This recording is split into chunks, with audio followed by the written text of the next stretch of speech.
Concept number 16, यहां पर दो अप्रोच यूज क्वेश्चन करवा रहा है, क्वेश्चन एक ही है। अभी तक हमने क्या किया था, हर एक अप्रोच का अलग अलग क्वेश्चन किया था। Net income approach, net operating income approach, ठीक है। तो ये क्वेश्चन थोड़ा सा मैं डिफिकल्ट मानता हूं, क्योंकि इसमें यह नहीं पता चल पाता कि किसमें कौन सा अप्रोच लगाना है, कौन सा फॉर्मेट यूज करना है। बट ये तो आप मानेंगे कि net operating income approach is like MM approach with tax, ठीक है। तो ऐसा करते हैं, सीधा एक क्वेश्चन करते हैं और क्वेश्चन से बात को समझते हैं। आइए इसके ऊपर क्वेश्चन करते हैं, क्वेश्चन नंबर 10, और ये आपका होगा ईपीक्यू का क्वेश्चन नंबर 1। आइए इस क्वेश्चन की नरेशन शुरू करते हैं पढ़ना। आप फटाफट देखेंगे, आपके बुक में एक क्वेश्चन होगा। तो ये देखिए, शुरू करते हैं रीड करना। Company P and Q R identical in all respects including risk factors except for debt equity. Company P having issued 10% debentures of 18 lakh while company Q is unlevered. Both the companies earn 20% before interest and taxes on their total assets of 30 lakhs.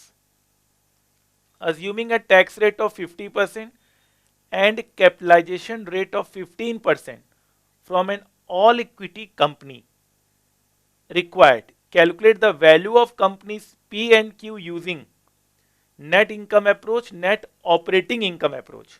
तो question आपके सामने है, हम question को करना शुरू कर रहे हैं। आइए सर, आप चाहें तो एक बार और क्वेश्चन रीड कर लें। जितना अच्छा क्वेश्चन आप रीड करेंगे उतना ही अच्छा आप सॉल्यूशन कर पाएंगे। तो सबसे पहले हम क्या निकाल रहे हैं, हमें क्या निकालना है, वैल्यूएशन। हमें कंपनी की वैल्यूएशन निकालनी है अंडर, सबसे पहले हम निकालते हैं net income approach, net income approach, ठीक है। Fine sir, valuation under net income approach. Particular company P और कंपनी क्यू, ठीक है।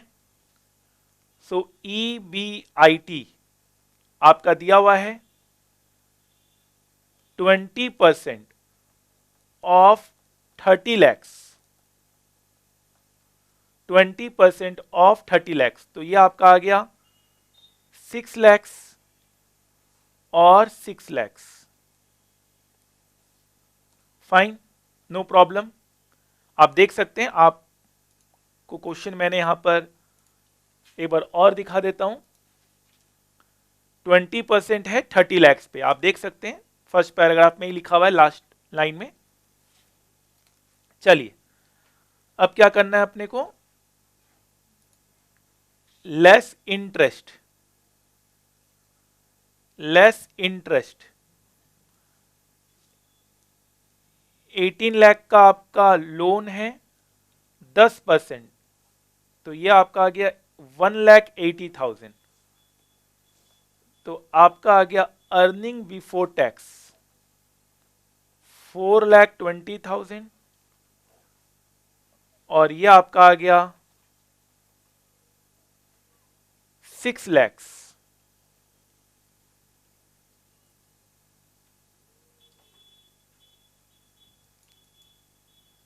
Less tax,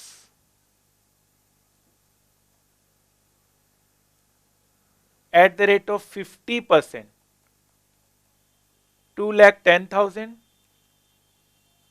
and 3 lakhs। आपका आ गया अर्निंग आफ्टर टैक्स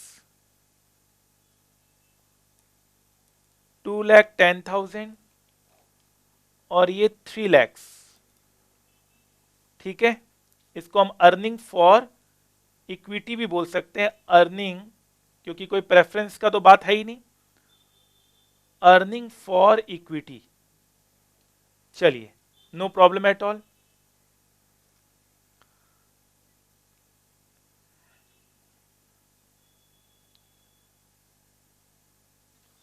आपका के कितना है फटाफट देखेंगे।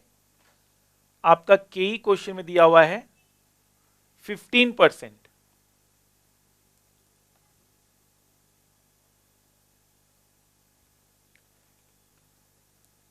15% नेट इनकम अप्रोच में के हमेशा सेम होता है।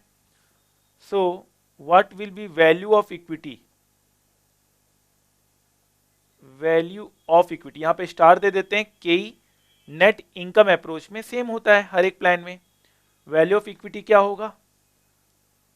Earning for equity divided by के। ये सारे इक्वेशंस हमने क्लास में किए हैं, एक एक चीज हमने क्लास में आपको ऑलरेडी करवा दिया है।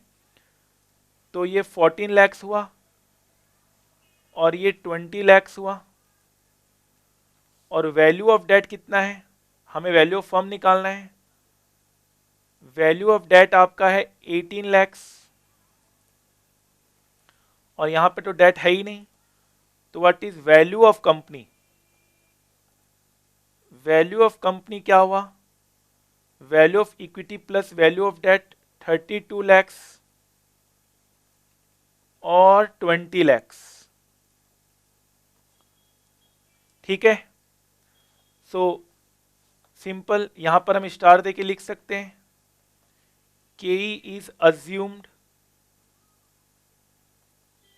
To be same under both plan. क्यों? क्योंकि हम लोग नेट इनकम अप्रोच फॉलो कर रहे हैं। नेट इनकम अप्रोच में के को हम सेम मानते हैं। ठीक है, फाइन सर। अब हम आते हैं नेक्स्ट वैल्यूएशन पे। अब हमें क्या पूछा है? Valuation valuation under net operating income approach. Net operating income approach. Valuation under net operating income approach. तो ये एमएम अप्रोच के जैसा ही होता है। तो पहले हम क्या निकालेंगे? Value of unlevered firm. Value of unlevered firm निकालते हैं जिसमें 100% इक्विटी है। वो क्या होता है? EBIT 1 माइनस टैक्स अपॉन में KO। अनलीवर्ड फर्म का KO और के सेम होता है क्योंकि सारा का सारा पैसा इक्विटी का होता है। सो यहां पर EBIT 6 lakhs जो आपने अभी भी निकाला था, टैक्स रेट अपॉन में 15% लिखेंगे for unlevered firm.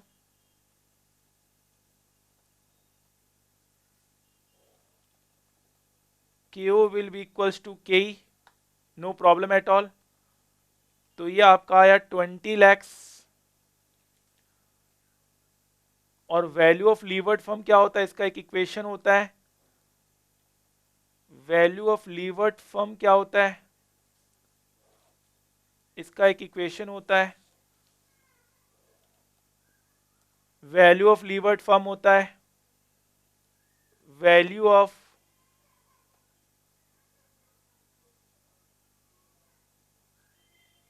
Unlevered firm debenture into tax rate, no problem at all. तो ये सब इक्वेशंस ऑलरेडी हमने क्लास में कवर कर लिया है। वैल्यू ऑफ अनलीवर्ड फर्म कितना?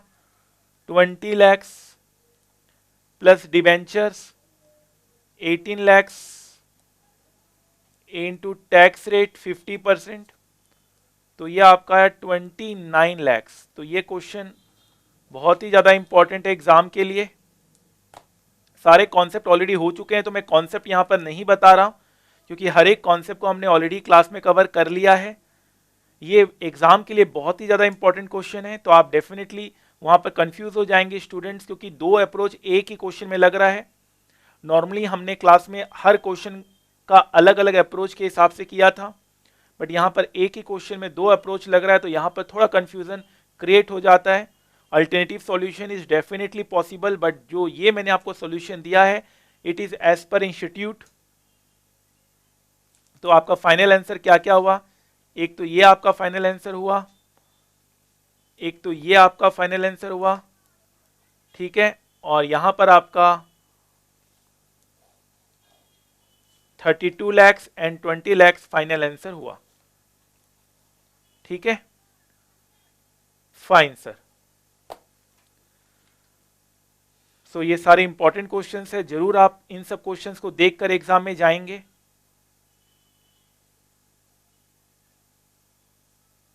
क्योंकि अब सॉल्यूशन करने के बाद तो क्वेश्चन बिल्कुल आसान लग रहा है, लेकिन एक बार फर्स्ट टाइम अगर एग्जाम में क्वेश्चन आ जाता है तो डेफिनेटली वहां पर आपको दिक्कत आती है।